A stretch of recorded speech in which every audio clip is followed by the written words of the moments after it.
It's Corso and Catone. Brought to you by Corso Law Group, Arizona's leading criminal and traffic law firm. Now for the real deal New England feel, Corso and Catone.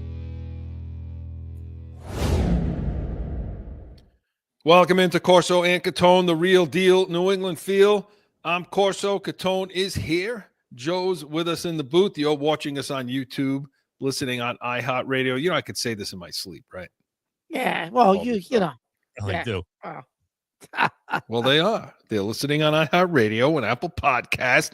And, of course, 790 The Score. Joe's got that subscribe button up there, so make sure you're hitting that when you're on YouTube. And send us an email on our mailbag, corso.catone@gmail.com. Now, listen, I know we haven't had them. We haven't read them in a while. You guys are sending them. Still do that. But we're just taking them collectively and bringing up all the issues. Right, Mark? Yeah, because there's been so many. But we do not, the season has kind of, well, once we get to the off season, we'll be able to put on more, I think. Yeah, but we're getting to all of your thoughts. We really are. Yeah. And make sure you call us in Heated Hotline, 855-313-PATS, P-A-T-S. Leave us a message 24/7, and we'll pick one to play. Hi, guys. Hey, another week. Another week. What a week. What a week. Hey, what a week. Well, we predicted last week that it would be Vrabel, we thought, right? We did. So we were on point.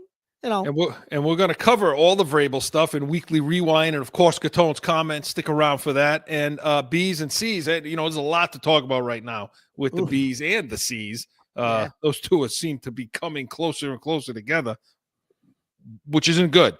And and then we'll go into a Pat's preview and bring in our Sunday spread, talking about the Saturday divisional round games. We'll pick those. See if we can make some money. But you're done gambling. You told me over the weekend you're done. Finish, quit. So we'll see. Monday night, I got a text in big bold letters. I effing quit gambling. He said, I quit. Minnesota. How can you look yourself in the mirror? O'Connell, Donald, you all suck. You suck. You didn't even show up for that game. And it was on a neutral site, you jerks. Anyway. But to the matter at hand, we need to talk about the new head coach of the New England Patriots, and we're going to do it in Weekly Rewind. We're going to do it now.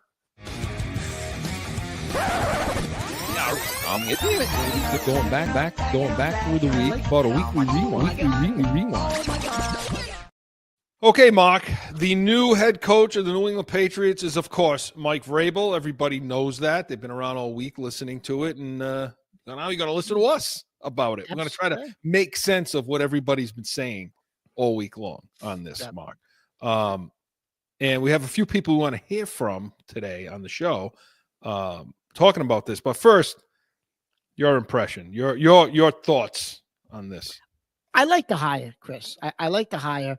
He's a complete 180, 360, whatever, 180. He's a complete 180 from Mayo. Obviously, he's got a firm knowledge of what it is to be a head coach. He's been a successful head coach in this league.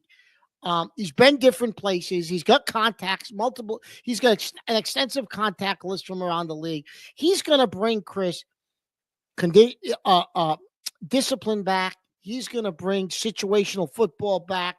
He's going to bring an attitude back. He's going to give you what they claimed they wanted to turn the page from Belichick, but now they got somebody that's kind of in a Parcells/Belichick cloth. You know what I mean? All of a sudden, you're going back to that kind of a guy. But that's at this point in time, Chris. I know we both loved Ben Johnson, and we still do. But at this moment in time, because of what happened last season, I don't think you had a choice. I think you had to go with Vrabel. Yeah, I agree with that. I mean, you backed yourself in that corner. The adults are now in the room. Let's hear what my favorite coach of all time thinks about it. Oh, my God. Stay in pretty close contact with Mike. So I have a ton of respect for Mike. I think he does a great job. He just won't let it go. Prepares his teams well. They're very good in situational football. They're tough. They're competitive. They're smart, just like he was as a player. think the teams that he's coached and the position he's coached follow very much in his playing style and his preparation style. So, I love Mike. I love everything that he stands for as a football coach. And, I have a lot of respect for him. I'm sure he'll do a great job.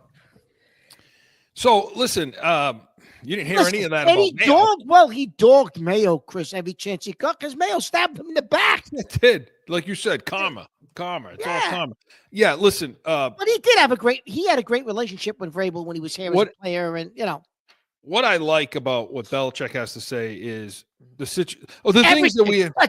You love Belichick. Well, but the things that we had a huge problem with Mayo, game management, situational football. The adults are in the room now, basically. And Vrabel talked about a lot of things. And we're going to get to some of his comments after the break. But like you said, I mean, he comes in and his initial presser talking about, what he expects from the coaches and the players. And, a lot of that's good, but you can just feel the force with which he says it, the command of the room. Like he had command of that room. He had command of the media, all of that.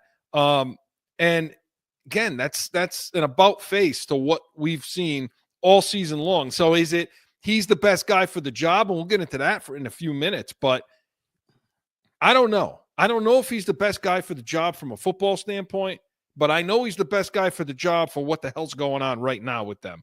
Talking about team first, accountability, relationships in the building. Who's going to show that they want to be here? Things like that. And when you hear stuff like that, he wants to build a team. How he's going to build the team and what do you expect? Everybody's going to get an opportunity, he said. Some are going to get more opportunities than others, but everybody's going to get an opportunity to show they belong here. Yeah. And Chris, I like the different rhetoric than we've heard. It is. I like the fact too that he mentioned there's no one's entitled here. I like that comment. Yeah. And what I also liked is he said, I understand in the college game with NIL money and the transfer portal, guys might not play for the same team for very long and they keep bouncing around. He said, it basically. Yeah.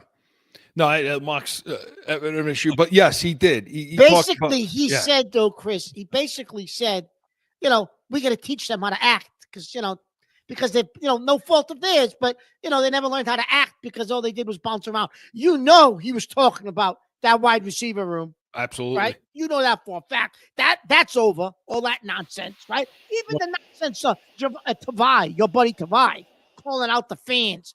That's not going to happen under Vrabel. Vrabel is not going to allow that, Chris. Right, and this is why the adults are in the room. And he's cut from the cloth.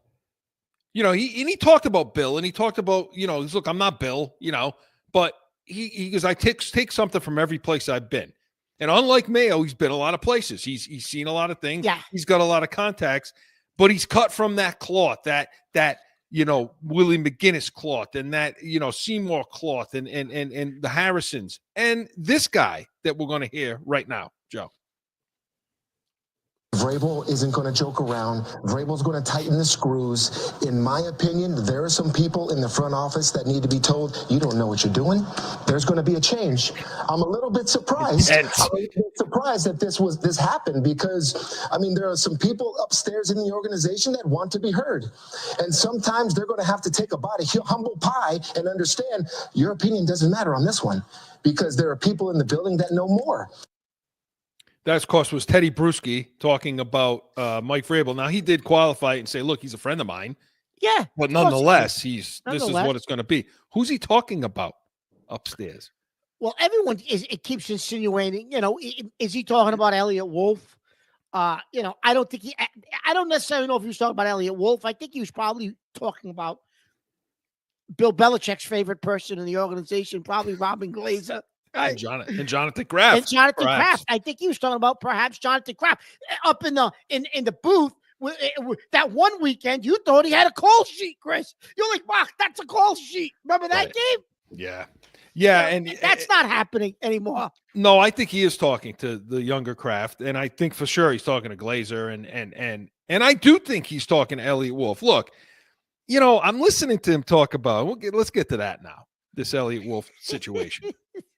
Because he talks about Elliott, and he's calling him by his first name. Now, anytime I hear anyone bring somebody up as much as he did, Elliott and I, even his initial press conference, Elliott and I talked during the interview process, then the next day or whenever it was on the radio stuff he was doing.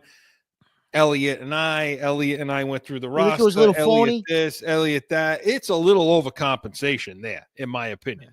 You keep saying Elliott this. Look, Mark, the very next day, he brought in Ryan Cowden, his guy, from the Giants, but he was with him in Tennessee. What did it take him a half a day to bring him in, Chris? Immediately he's in, and he was named the assistant, basically the next guy down, or the vice president or whatever, player personnel, to Elliott Wolf, who's the president. Well, and because of the title they gave him, he didn't have to go through the Rooney Rule, and they didn't have to go through the interview process. So they were slick again with how they should be ashamed of themselves, though. I mean, just do it right. I mean, what do you follow the rules, what is the right? big, but with this situation with Elliott Wolf, see, I think he was talking to him too. Vrabel's a smart guy. One thing about Mike Vrabel, I haven't always been a Vrabel guy. We all know that. No, okay? you haven't. But for what this team needs right now, yeah. But with Elliott Wolf, Mike Vrabel's a smart guy. We know this. He's behind them right now because he's in the building and he knows he's a Kraft guy. Yep. So why is Elliott Wolf here? Elliott Wolf is here because Bob Kraft wants him here. That's the only guy probably that will talk to them, that will go and report things to them. And Vrabel knows that. He's like the spy in the room, right? And I'm quite sure Vrabel knows this. Yeah. So I'm sure. So when it comes down to nut cutting time, okay, when picks have got to be made, when free agents are going, because he did drop little hints, little tidbits about, you come, we'll talk about it and give me his ideas and run it by me, things like that, where it indicates I'm still going to be the decider here. Hey, Chris, at one point he also mentions, well, obviously me and Elliot have talked. He said extensively. He said, but I haven't talked to anybody else on the staff down over there. He said, so I'm gonna have to sit with each one of them and see if they have the same. He actually used, Chris, the same phrase and wording that Belichick used. Yeah. He said, we got to make sure that you noticed that, didn't you? I did notice that. What was the exact phrase he used, Chris? He said, we need to have a shared vision. Yep. That was what he used, a shared vision, right? An organizational shared vision. So he said, I'll need to talk to them. And then he talked a little bit more. And then a couple of minutes after that, he's like, because at the end of the day, my staff is going to do what I need them to. My staff, he's talking about Elliott Wolf. He's talking about that entire department. That's his staff, right? Yeah. Look, Elliott Wolf, let me tell you, I told you before, I don't understand what he's got pictures on the owner. I don't know what the hell the loyalty is to this kid, other than the fact that he communicates with the Crafts, because he BS'd all of them. Look at how this kid got his job. Look at how he's maintained his job. First, he says, Bill didn't allow me. Vrabel alluded to this a little too. Bill didn't allow us to pick the guys we wanted. He went over our heads. So that was the scapegoat, was Belichick. Then this year, it was, they weren't, basically they weren't coached up well by Mayo and company. So it's always somebody else. He expected more player development, he said, out of some of their draft picks, is what he said. Right. And Kraft buys it hook, line, and sinker from this kid for some reason. But make no mistake about it. How about the fact, Chris, that he took Caden Wallace, and the pick before Caden Wallace, the offensive lineman that Washington took, the Commanders, he's a rookie. I don't know if he's a guard or a right tackle. He's not a left tackle. Chris, he started every game for them. So you want to talk about the ability to pick somebody and plug him in as a starter? He was one pick before Wallace. Washington identified him, and he has started like 80% of the games for them this year. They're in the divisional round of the playoffs. Then there you go. So we'll cool the Jets on this Elliott Wolf nonsense, because I think Vrabel is just setting this situation up for himself. And then when it comes time to take care of things, out, he's gonna go Wolf. So we're gonna talk more about Vrabel on the other side. But Weekly Rewind, this portion of Weekly Rewind was presented by the Pats Nation. Sundays, 8 a.m. Eastern. Hey, tomorrow we're going to be talking more about this. We're going to be talking about some of the things they should be doing, the Patriots, and go around the league, so much more. So make sure you're tuning into that. But when we come back, going to continue in Weekly Rewind with Mike Vrabel and more. No flipping. Sundays are for football. And here in New England, that means it's the Pats Nation with Corso and Catone. You have the worst wide receiver room in the National Football League. This is why the Patriots need us in the draft room. Let's see what the Pats Nation thinks about that, Mark. Starting June 30th, Sundays, 8 to 9 a.m. on 790 The Score. Back in with more Corso and Catone, the real deal, New England feel. All right, we're continuing on with Vrabel and Weekly Rewind, Mark. So, okay, now, so we talked about why is he here? Is he the guy needed for the job? Yes, yes, yes, and yes. I'm a little concerned. The one thing I wanted to say is, we talk about Tennessee. Now, he had success in Tennessee, but, let's not forget, Mark, he inherited a playoff team. Well, Okay. they were 9-7. They weren't a playoff team. They were the 2 years before he took over. Mike Malaki was the coach, and they were 9-7 and 9-7 the 2 years before. But I don't know if they made the playoffs, Chris. But they were 9-7. They were above 500. Yeah. So I mean, they weren't crap. They weren't like this. No. I mean, we weren't this garbage team that is happening over here. Yep, So totally agree. So and he had success. He got him to a certain point. He took him to an AFC Championship game, correct? He did, and He beat Bill. Remember? he did. But Chris, he did that without a franchise quarterback. He had Marcus Mariota, and then he had Ryan Tannehill. See, and that's the thing. He gets a pass on this Tannehill thing. See, I don't know how much control he had there. So I can't give him any crap yet because I don't know what his say was on giving Tannehill that big, huge contract that when it happened, you and I were like, they're nuts. They're crazy over there. I said that move, I said it then, that move is going to get Vrabel fired because that kid stunk. I will tell you this, Chris. I don't think he had total control there because they wouldn't have remained friends if this wasn't the case. He wanted to bring Brady there when Brady left New England, and he got overruled on that. And that, I think, kind of led to Brady's comment about, and that would have won him the Super Bowl. They're going to let that effing guy, they're going to take him over me. He was talking about Tannehill. Yeah. Right? But Vrabel wanted to bring in, from what we understand, Brady, and the people above him didn't do it. They wouldn't do it. And with the talent they had, he would have won a Super Bowl with Brady, with that team.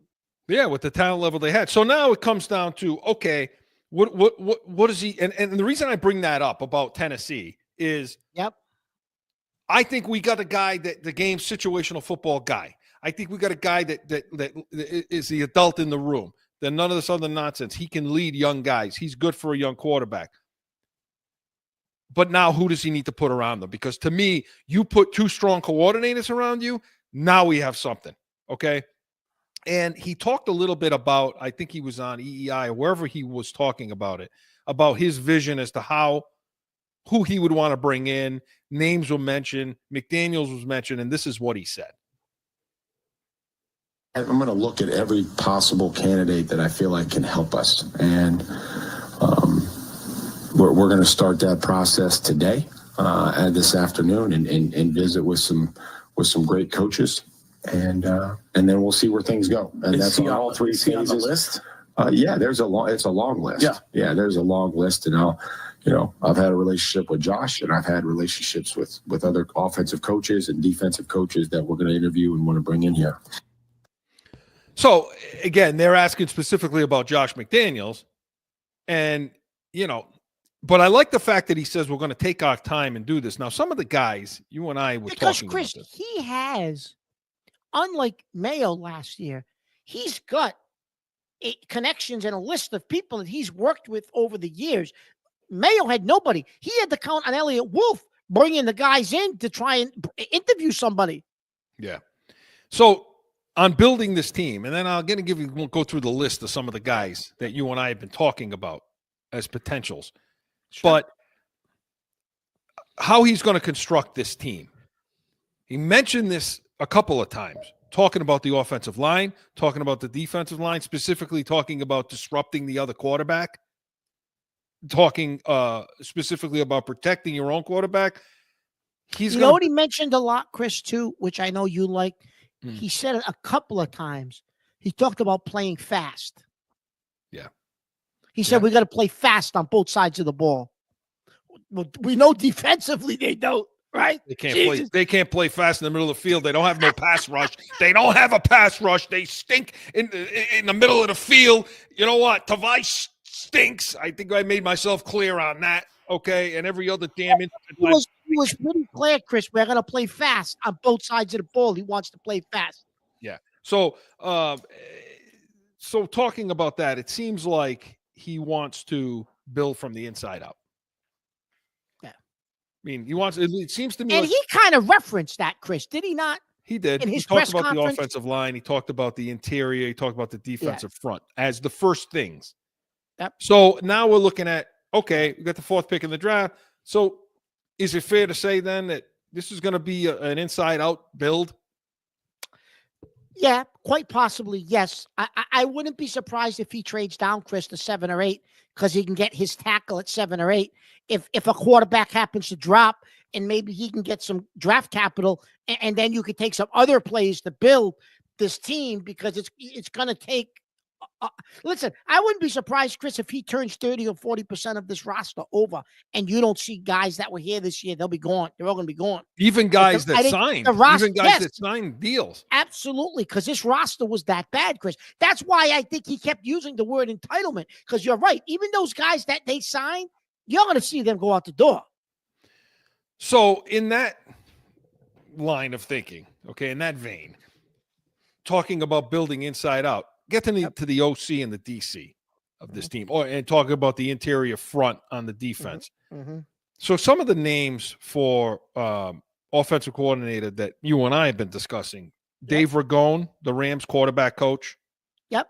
Josh McCown, the Vikings quarterback coach. Who I'm not a fan of, but I know. I'm not either, especially given the fact that what Darnold looked like against against the Rams. My God.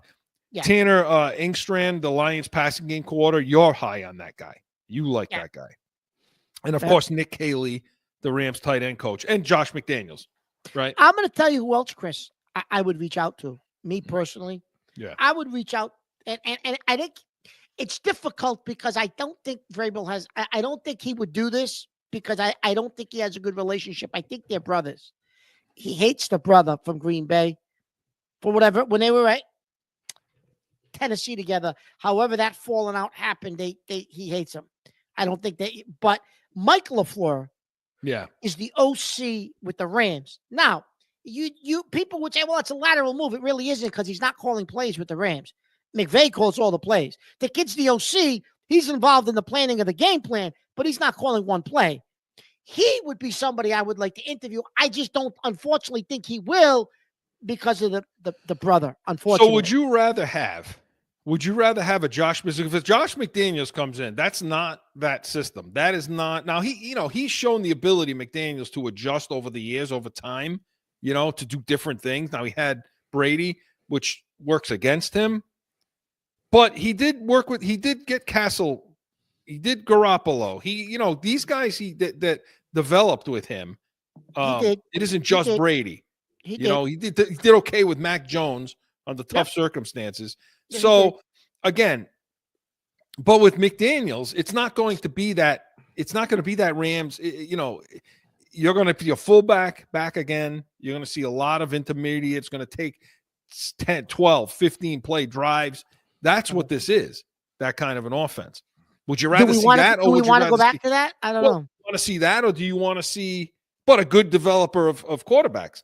So do you want to see that, or do you want to see the Rams guys, the Nick Caleys, the Ragones, the Lions, Engstrand, you're talking about LaFleur?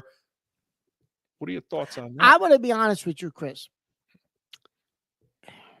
For the development of Drake. No, lie to me. I like it. Please lie for to him.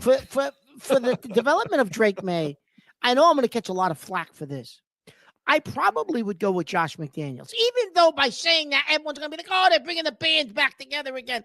No, they're really not. I mean, I just think he knows how to develop a quarterback, Chris, and I think. Listen, he'll open the game up. I mean, you can only do so much with those stiffs that Brady had. Brady performed miracles with those receivers. I mean, because most of the time he had nothing. If you can supply them weapons, I think McDaniels would open it up. The only guy, Chris, that intrigues me, that I would seriously think about, I'd bring him in, see what he's got. The passing game coordinator from the Lions. Yeah, Engstrand. Oh, I'm going to tell you something. Tanner Engstrand. I would interview him early because I'm going to tell you what, he's going to probably become the OC of the Lions if Johnson gets a job. Yeah. This kid's going to be their OC. Can you get him before Johnson commits somewhere? Maybe. I don't know. I mean, look at what they've done with what they have there. Goff and Goff's not a guy that makes that you win because of. That Goff's a guy you can win with. Yeah. It's different. Yeah. You know what I mean? And on the other side of the ball, really quick, there's only one guy. There's only one guy you and I want. We want to see happen. I don't know if we're going to He's interviewing for head coaching jobs. But God, would you love to see Robert Saleh here? Yeah, I would. I'd love to. Nobody's mentioned them. No, and supposedly, Chris, he's one of the 2 or 3 people high on Jacksonville's list.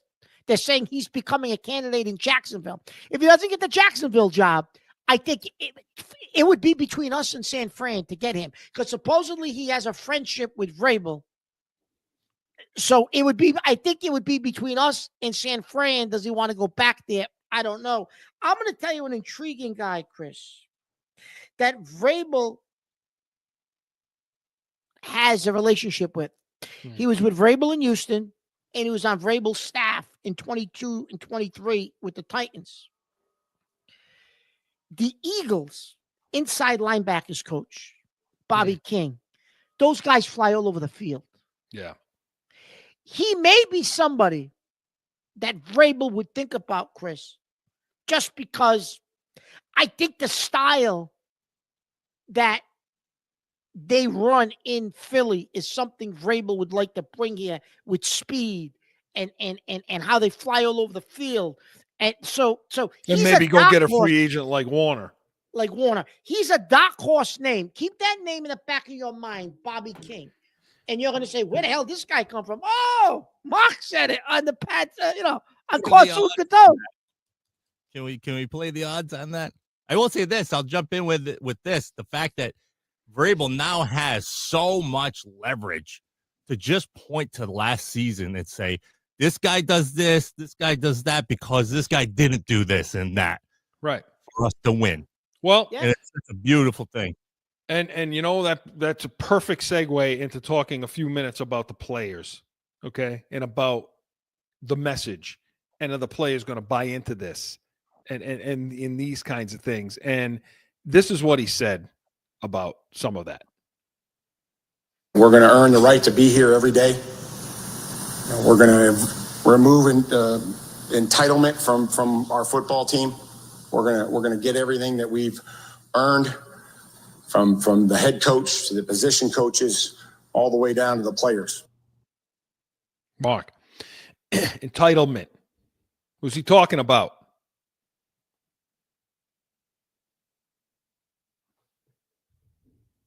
Mark's got to unmute so you can. He's talking about guys, Chris, that are already on that team. I think if you watch the team play and you listen to how they talked, Chris, at the end of the season, he's a free agent. He's not going to sign him. He's talking about guys like Dietrich Wise. He's talking about guys like Giovanni Tavai. He's talking about, he's talking about those types of guys, Chris. Who the hell are you? I think he's talking about guys like Jalen Polk, who's saying, I got the best hands in the league. Yeah, okay, pal, right? You may see these guys go out the door rather quickly once he assesses them on the field and training, like even in mini camps, Chris. The New England Patriots, okay? the 2024 New England Patriots were a bunch of crying little babies. They were babies. And they were guys that felt like, you know what? I'm owed this. I'm owed that. Jalen Polk stinks. Okay? Baker didn't even see the field. He's tweeting stuff out. Booty's bobbling balls so interceptions happen. Okay? Yep. McConkey had more catches and touchdowns than all of them combined. Hey, how about that game? I know that the Chargers lost last week, but how about McConkey, Chris?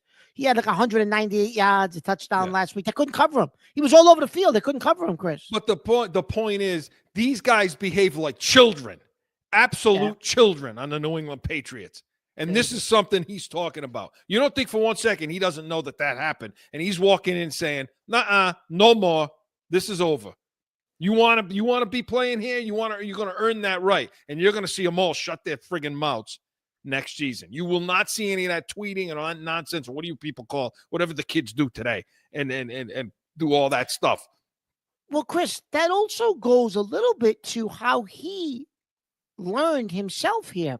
If you remember with Belichick, everything was, well, it's an open competition. Every position's an open competition. You know, you got to earn your job, right? That was his philosophy. He used to even say that about Brady.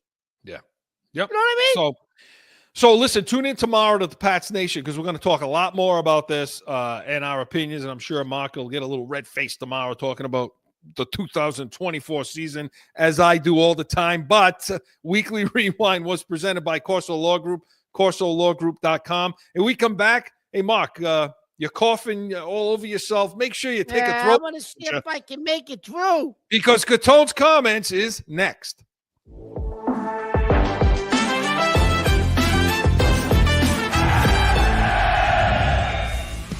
No one ever thinks they will be in need of a criminal or traffic lawyer, but things happen. CORSO Law Group is Arizona's leading criminal and traffic law firm. Call or go online to CORSOLawGroup.com and talk with these expert attorneys who I know will help. Time for Catone's comment! So, listen, you know on this show that in the past I've talked about tradesmen and people who have come to my house and have done work, and the stories that I've told. And Chris has told stories about the people that were doing some work outside his house. His patio took 5 years to rebuild. I don't know what the hell they did out there for him, right? So, a friend of mine, and I got to bring this up because I got more pissed off than he did.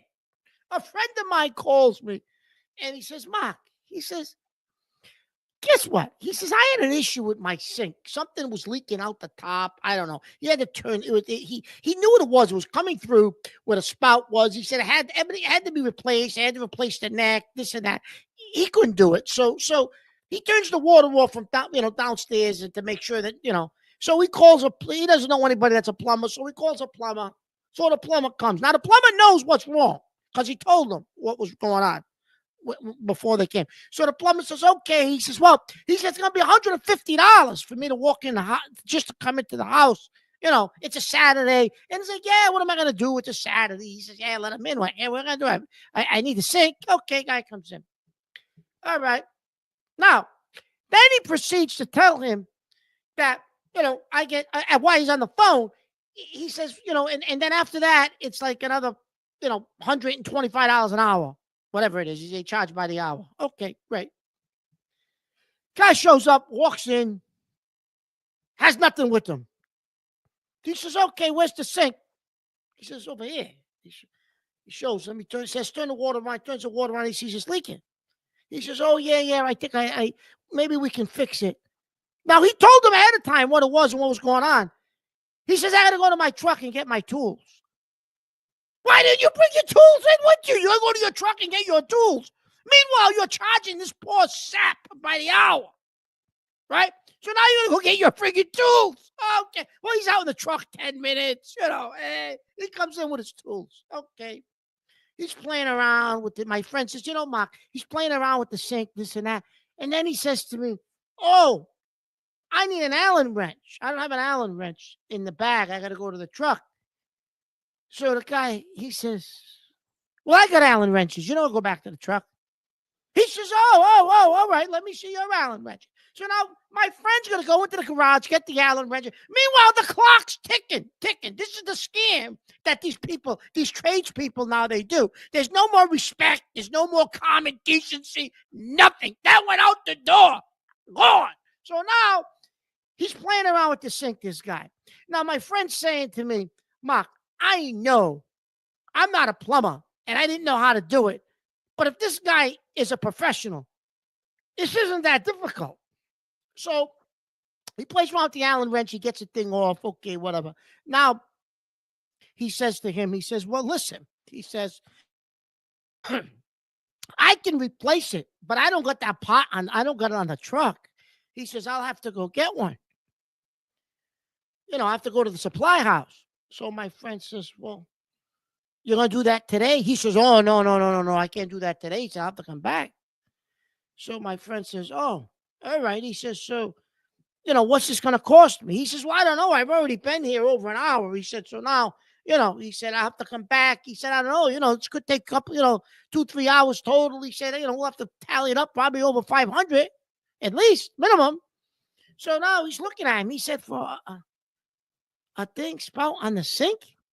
He said, you're kidding me, right? You're gonna go to the supply house. He said, really? He's like, yeah. What am I gonna do? So now he's stuck. He's like, all right. So now the guy comes back on Monday. He replaces it, right? Meanwhile, while this is going on, like 3 days later, 4 days later, he's got no luck. Now he's got one of those fans in his bathroom upstairs. One of those heat lamp fans in the ceiling. Well, that thing dies. He can't replace it. He's going to call an electrician. Electrician comes. Yeah, I'm going to charge you by a fee to come in. Okay, charge the fee. What fee are you going to charge to come in? What's the fee for? I'm confused what the fee is for. What is it, a surcharge? I don't know what these people don't make enough money. They're not going to charge you by the hour. You're going to charge a fee to do what? To look at the fan and tell them what's wrong? I'm confused. So now the guy comes in. Okay. Oh, I need my ladder. What electrician comes in a damn house without a ladder? That's like a doctor going into surgery with no equipment, no scalpel, nothing. Okay. So now he's the ladder, this, that, beep, bop, bop. This sends up this poor guy. My friend, it costs him between a friggin' ceiling fan and a heater and the sink. It cost him over $1,000. I'm like, are you crazy? I would have threw them out of the house, the two of them. Now he's better. Now me, I'm getting all excited. And listen, my New Year's resolution was to stay calm, nice and calm. Him. I said, but do you have a pulse? I said to him, you're not infuriated at these people. He said, well, they gotta work for a living too. I said, are you crazy? I hung up on him. I said, you're nuts. I hung up on him. So the one thing, the one thing that I heard in this whole thing is friends. Friend? What friend? Nobody likes you. What do you mean, friends? Okay, Joe, maybe an acquaintance. What do you want me to say? An acquaintance? Okay, he's an acquaintance. I don't know. Look at the way he behaves. Look at the way you behave. How can you possibly have a friend? I felt bad for the guy, Chris. What you need is a stopwatch. So, like, you hold it up. They're going to charge you by the hour, Chris. You don't agree? They're going to go back to the truck. They're playing this game, that game. No one's got any morals or ethics or common decency anymore. They're looking to screw the consumer. Well, that's why when they show up at my house, before they get to the door, I'm looking out the little window, okay? And as soon as they walk to the door, before they got their finger like this, going to point to hit the doorbell, I open the door with a stopwatch. I'm like, okay, on your mark. You got all your stuff? On your mark, get set, go. And then they come in the house and do all that nonsense. I said, let's go. I stand there with the thing. I stand and hold it there. Because you have a problem. You got to go get something in the truck. Okay, click. We shut the stopwatch off. Go to the truck, come back, click. We go again. Let's go. You know, That's a great idea. I never thought of that, Chris. why? Why do people in this world feel uncomfortable calling people out on things? Joe, why is this? Oh, You're man. you're a man of the people. What, what the hell,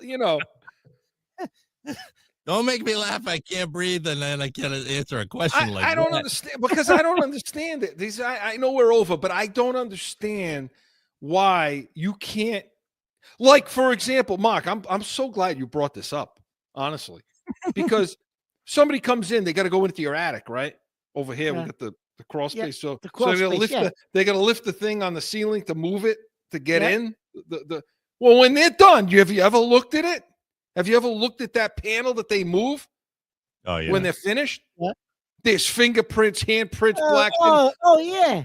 And you have to be uncomfortable to say to these people, hey, wash your hands or bring a paintbrush. Oh, Chris, how about when they do something like the guy's ceiling fan, and then they leave all the dust and stuff on the floor? They don't pick it up. They don't vacuum it, nothing. That's what I'm saying. And people are like, well, I didn't want to say anything, Why? Well, I'm pretty sure that they would say something to you if there were enough zeros on the check. For those of you who write checks, still. Yeah. Listen.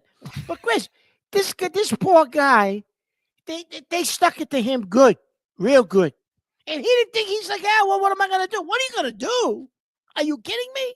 I mean, you let it happen. You're part of the problem. Come on. Listen, I've complained about these people that do work before, but when he called me the other day and told me this story, I'm like, are you crazy? This is why I hate everyone. Well, how about those guys? I don't have any friends. How about those guys that were doing your yard in the back? It took them. It was like they were building a brand new house. They had to put a freaking patio in the back. Oh, they're gonna pay. Don't worry. It's coming. I don't have any friends. This is the thing. I don't have friends. No. What's the difference if you did anyways? Because they're even worse when they come in. They're the guys who are these technicians who want to help. It's like, oh, you can't even have those friends do the job anyways. Technicians. So, the guy doesn't even have a wrench. He's gonna borrow the other guy's Allen wrench. I never heard of it. He had to go back to the truck to get the Allen wrench, even though he walked in with a bag of tools, Chris. Well, I'll tell you what. Okay, we're deducting the use of my tools from the $150. Mark, you're right. You're 1,000% right. You should slap that friend of yours. I can't imagine how you have a friend, but if you do, okay, assuming that you do, okay, you should go over there and set his ass straight. Okay, good stuff, Mark. Catone's comments was presented by the Pats Nation. Sundays, 8 a.m. Eastern. Hey, we're gonna have all Patriots talk, Vrabel talk. The adults are in the room, so make sure you're tuning in tomorrow. But when we come back, got some other issues to talk about. We're going to do it with Bruins, Celtics, B's and C's is next. Sundays are for football. And here in New England, that means it's the Pats Nation with Corso and Catone. You have the worst wide receiver room in the National Football League. This is why the Patriots need us in the draft room. Let's see what the Pats Nation thinks about that, Mark. Starting June 30th, Sundays, 8 to 9 a.m. on 790 The Score. Back in with more Corso and Catone, the real deal New England feel. Okay, Mark, let's talk Bruins. Let's talk Celtics. We're over, so let's move.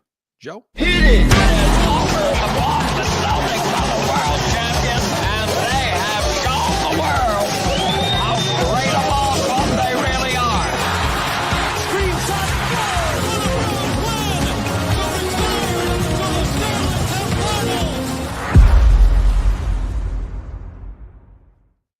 That wash. Love that wash, Joe. Love it. Yes. Okay, so let's talk about the Bruins first, Mark. Okay. Now, they won. We're recording on Thursdays. As they won a knows. couple of games in a row against Tampa, right? So was it 3 in a row? Is that? I think they won 3. Whatever. The point is, they won 2 or 3, maybe 2 or 3, maybe. So now they're showing a little bit of life. For the Cardinals, they beat Florida, they beat Tampa. They jumped over Tampa in the standings for the top wild card spot, so they're still floating in that area. Yeah, they are.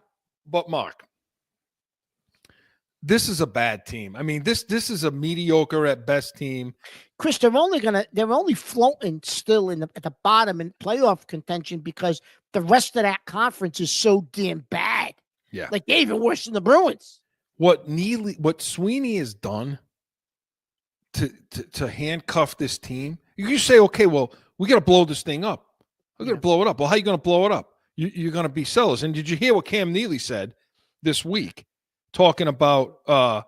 He basically said, you're not gonna invest in the team if you don't think you're going anywhere. He basically, without saying it, he said they're going to be sellers. They're going to be sellers, which they've never been. No. Well, but Okay. Chris, listen, I can't watch the Bruins anymore, Chris, when the puck goes against the boards. Yeah. Watching them try to handle the puck against the boards, try to clear something, like it's so bad, Chris. It's so frustrating and aggravating to watch them play. Like it's become worse over the last month or so. It's awful hockey. Yeah. And we said it too. And the guys that you thought were going to perform, Zaka has been junked. Carlo has been junked. The big signing, free agent, Lindholm is out. I'm sorry. Been out all year. Coyle is who I met. Charlie Coyle. He's been junked. McAvoy has been horrible for a couple of years now. Like you said, Lindholm. The two guys they brought in, Zadorov and Lindholm, the forward, they have not panned out the way they thought. So, and the problem you have now is you say, well, trade guys. You can't. You can't trade anybody. Explain why, Chris. Explain that. Because you got guys with no trade clauses, so you either got a modified no trade clause or no movement clause. Guys you would want to get rid of. Carlo, Corpusalo, Coyle, Marchand, Swayman, Zaka, Lindholm, McAvoy, Pastrnak, Zadorov. If there are no movement clauses, what are you going to do with those guys? You're going to have to convince them to take the trade. Right.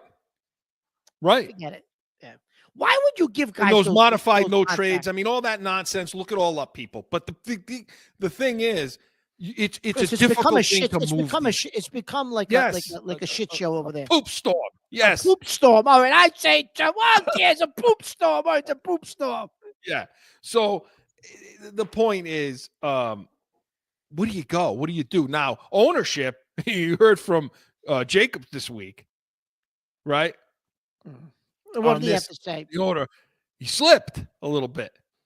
See, this team has always been fine with making the playoffs. They love the revenue from the playoffs because the players don't. As bad as they're playing, the place is sold out. Right. They don't get paid extra for playing in the playoffs. This is all good for the ownership, and the Bruins have always loved that. And they've always made the playoffs, Chris. Always. Right. 8 out of 10. So he makes the mistake of saying in that black and gold dinner thing, hey, this team has made the playoffs 8 out of the last 10 years. And he said, but I know you tried to walk it back, but I know that Stanley Cups is what we're looking for. No. You just let it out of the bag, pal. And that's all they're okay with that, Mark. They're okay with just making the playoffs. Because Chris, you watch the games, the home games, the place is packed. People are buying beer, they're buying concessions, they're in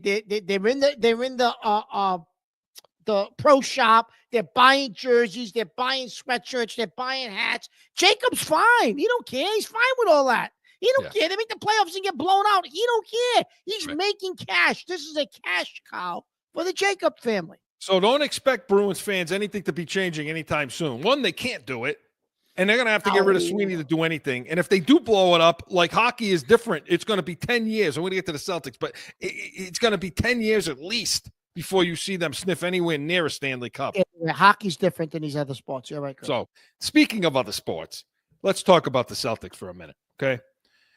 Mark, what's wrong with this team? I've been hearing all week people try to articulate what the hell's the matter with this team. Listen, I know you want to get into some things, but I'm going to play devil's advocate. Is there really something wrong with this team? So, and when I say that, Chris, I'm saying, are they just bored and complacent? It's an 82-game season. You can't get up for every game. Are they just going through a stretch where, you know what? they're not giving maximum effort because it's like, how many games are you going to give a maximum effort? You know, I mean, can this team not? Okay, so you know what? It's March, beginning of April. We're gonna get ready for the playoffs. Turn it on. Go on a 15-game winning streak. Let's go into the playoffs rolling. We're gonna turn it up now, guys. Is that not what this team is? I don't know. Or is there? Do you think there's a real problem here? There's a real problem, and the problem too is the guy at the helm. Okay, when asked specific questions related to effort, this is what he has to say, Mark. Okay. It seemed like it was an effort issue there. Why is effort becoming an issue? Is it an issue, and why is the fourth quarter becoming such a troublesome stretch for you guys? Yeah, I would say when you're having inefficient offense, it puts pressure on your defense, and so I don't think it's a long-term effort thing. I think you have you hold a team like that to a 19-point quarter and a 23-point quarter, and you have two 21-point quarters. I think that just wears on you. And so whether it's shot making, whether it's execution, whether it's spacing, I think that takes a toll on you. And then again, if you're going to shoot 28% from three, you're going to have to do a bunch of other things really, really, really well. And it puts pressure on your defense throughout the game. So we have to be better there. What the hell did he just say? What did he just say, Mark? I mean, the bottom line is he loves to say inefficient offense, Chris. He loves to say that. He loves to get into that. Well, you're not hitting threes. What are you going to do? Like, that's all he ever mentions. The consciousness, the post-consciousness. Did you hear that? What the hell is that? Yeah, what does that mean? Well, I don't know. I went to try to go into the boxes from my old psychology classes from when I was in college to figure out what the hell he was saying. You didn't take enough of those, my friend. No. You need to take a few more of those, but look at the way you are, you're a therapist's dream. So, no, but honestly, like the problem, are they in trouble? Yes, they're in trouble. Chris, since January 1st, they're the seventh worst three-point shooting team in the league since January 1st. They're shooting 32.8%. And they're taking and that's the all most. he does, and they've taken the most, yes. And that's all he does is chuck up threes. And they're the seventh worst in the league at 32% since January 1st. So since we rolled into 2025, Chris, I don't know what happened. Those effort questions came after that Sacramento Kings loss, which was disgusting. What happened in that fourth quarter, I think they were up 9 coming into the fourth or third quarter, whatever it was, and they just went to sleep. Derek White has been invisible, okay? The movement's not good. The rotations, I'm not sure who's pairing with who anymore. That Kings game, Chris, coming out of the break, they allow, out of the end of the quarter, they allow a PC guy, Devin Carter, 2 wide open three-pointers. I mean, like, there's no defense at all in that game. They're getting soft. They're getting pushed around. They're not up for the challenge because every team wants them every night they play. And every team's giving you maximum defensive effort. Coaches are throwing different looks at them. And we just keep running the same thing, Chris. We don't adjust. So do I think it's the coach's fault that this is happening? No, I don't think it's his fault. But it's his responsibility to fix it. And you can't fix it when you keep making excuses for these guys. When you keep coming into post-game press conferences and talking about every time he talks, the three-point enters into his discussion. Every single time. And making excuses. Well, when you're stopping teams, when you're holding teams to this amount, he's basically saying it takes so much exertion to do that you run out of gas. Are you kidding me right now? I didn't see that issue last year. But Chris, he didn't see, but you're right. We didn't see that issue last year. But Chris, I honestly don't think he thinks there's anything really wrong because it worked itself out last year when they had a couple of rough patches. So I think he just figures, well, once we start shooting better, we'll be okay. Like, I honestly think he thinks it's that simplistic. Mark, I'm telling you now, okay? I mean, and we don't have enough time to go. We will next week. We'll keep breaking this down as the months pass. There's not enough time to go through all the things we see basketball-wise that are issues, okay? But I'm telling you right now, what I'm seeing, this is a one-and-out team right now. This is a team that's going to go in the playoffs. I don't know about that. Listen to me. Right. Mark my words on this date, okay? No, January 16th. The way this team's going right now, unless they turn around, this is a one and out team because they think they can roll their helmets out and win. And that's what they believe. And basketball players, when they get into that mode, there ain't no coming back until you fail. Okay? And so that's what I think is going to happen. Joe, we don't have time to get the break, so let's get right to Sunday spread if we can do that, huh? So let's do that, Mark. Okay, because I want to get to these games today. Okay, these Saturday games, the division round games. So let's start with Houston at Kansas City. All right. First of all, playoffs have been great so far. All that I've liked it. I'm pissed off at Minnesota. Anyway. It's Kansas City's 8.5. A lot of big spreads this weekend. A lot of big spreads. 8.5 points over Houston, over under 41.5. What do you think? I would tease. I know you love the tease, Chris. I tease 5 games and I get 4 of them. Well, and it's always the last one I'm waiting on, so I can't come back. I would tease Kansas City and Detroit. That's what I would do Saturday. I tease both games. And I'm going to tell you what else I do. So you don't like then the spreads. You think these I don't like the spreads. High? I would tease both games down, but I would parlay the over in the Kansas City game, and you're going to think I'm crazy, the over in the Detroit game. I would parlay both overs. I like the over in the Kansas City game just because it's so low. Yeah. And I hate fighting against myself throughout the game that way. So I think it's low, but I don't think it's a huge scoring game. Kansas City takes a while to get going. I don't think I'll tell you this right now. I'm taking Houston in this game. Points wise. Hey, let's not get crazy all of a sudden, okay? But if Houston plays the way they did last week, okay, now maybe they go in and pee down their leg because, they're in Arrowhead. I don't know. But if that team plays the way they did last week, okay, and they let Stroud cook, yep, they got a chance to beat that team, to surprise that team. Because the reason why I don't like the over so much and I want to touch the over is because I feel like Kansas City's going to have a little rust on them, okay, coming out. And they don't have that high-powered offense like they've always had to begin with. They don't. So they don't. So if you're betting the game straight up, I take Houston because of the 8.5 points. Now, the Washington-Detroit game, I think Detroit's going to cover. I think Washington blew their load in that game. I think Jaden Daniels is great, okay? But I think flat out, why are you laughing? My vernacular? Okay. So shut up, will you?